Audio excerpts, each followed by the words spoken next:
August 2007, the government told Parliament in a written answer, and I quote, "As per the production sharing contract signed by the government under the new exploration licensing policy, the operators, in this case RIL, have the full freedom to market the gas in the domestic market on an arm's length basis. The government does not fix price of gas. The role of the government is to approve the valuation of gas for the purpose of determining government take." Again, the government told Parliament on the 27th of November 2007 that it does not fix the price of gas.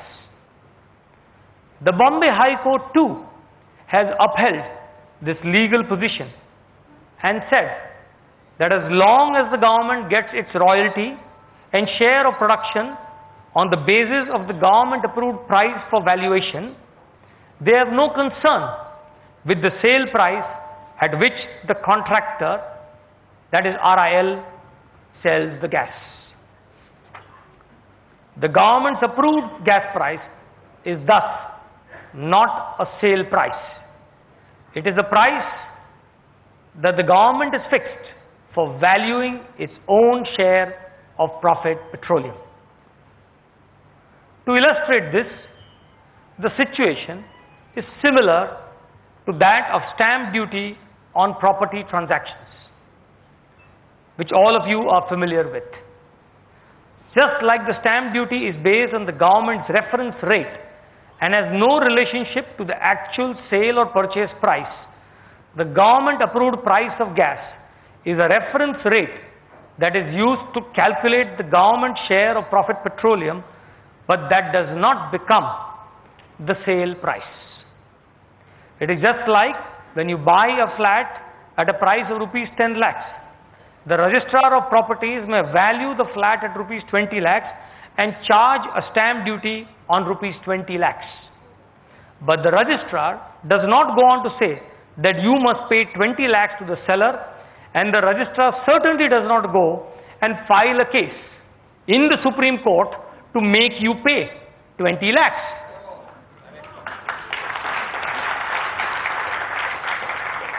This is unfortunately what the Petroleum Ministry's stand really means.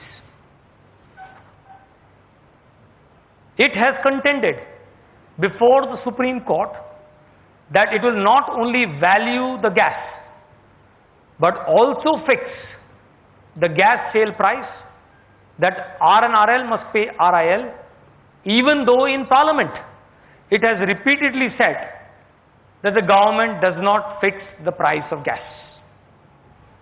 For the record, I want to emphasize that the government does not stand to lose even a single rupee, even if RIL sells gas at a lower than the approved valuation price to any party.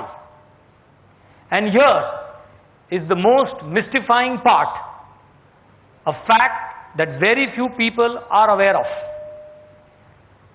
Going by the Petroleum Ministry's determined opposition to the Bombay High Court's judgment, it would be fair to assume that this is their way of protecting the financial interests of the government.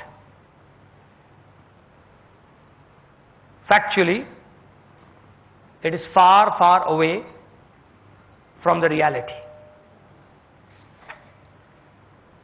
As per the terms of the production sharing contract, if Reliance Industries gets a higher sale price from us based on the price that the Petroleum Ministry wants to fix for the first few years,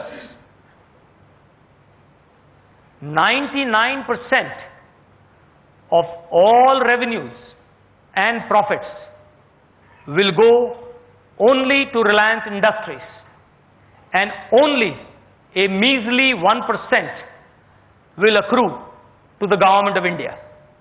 I will repeat again, 99% of all profits accrue to RIL and only 1% accrues to the government. of the initial revenue of rupees 50,000 crores, Reliance Industries will get almost all, or that is 49,500 crores will go to RIL, and the government will get only 500 crores. So out of 50,000 crores, the government gets a paltry 500 crores, and this is what the Ministry of Petroleum is intervening for in the Supreme Court. The irony is that even RIL's own international partner in the KGD6 basin, Nico Resources from Canada, has written to the government that as per the PSC, the Petroleum Ministry has no powers to fix the sale price. Reliance Industries' own partner says this, that the government or the Petroleum Ministry has no powers to fix the sale price. Other global petroleum industry majors, including British Petroleum and Shell, have made similar formal submissions to the government, arguing that any attempt to fix the price would violate the marketing freedom provided under the production sharing contract. RIL itself had opposed this position earlier, but now, for obvious reasons, is finding great virtue in towing the line of the Petroleum Ministry. The next question: if all this is true, then why is the Petroleum Ministry behaving in this partisan manner? What people tell me is that RIL is apparently firing from the shoulders of the Petroleum Ministry to renege on its contractual commitments to NTPC and RNRL. It is worth emphasizing that we are not the sole victims of RIL's machinations. People say there is also the government-owned NTPC, India's largest power utility, and a Navratna, who is suffering a similar fate. People say that there is a history to the RIL RNRL dispute. The corporate restructuring, the family, and so on. But at least to the best of my knowledge, and I'm sure all of you will agree, that as far as RIL and NTPC are concerned, there is no ego, there is no emotion, there is no family, and there is no corporate restructuring. It is plain and simple corporate greed of Reliance Industries.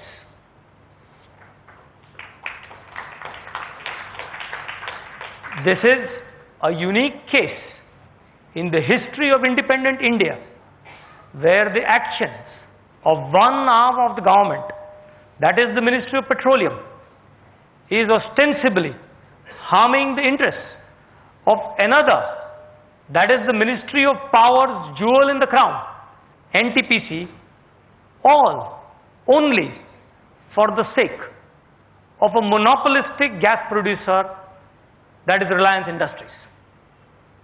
NTPC has been fighting RIL for supply of gas from the KGD6 fields.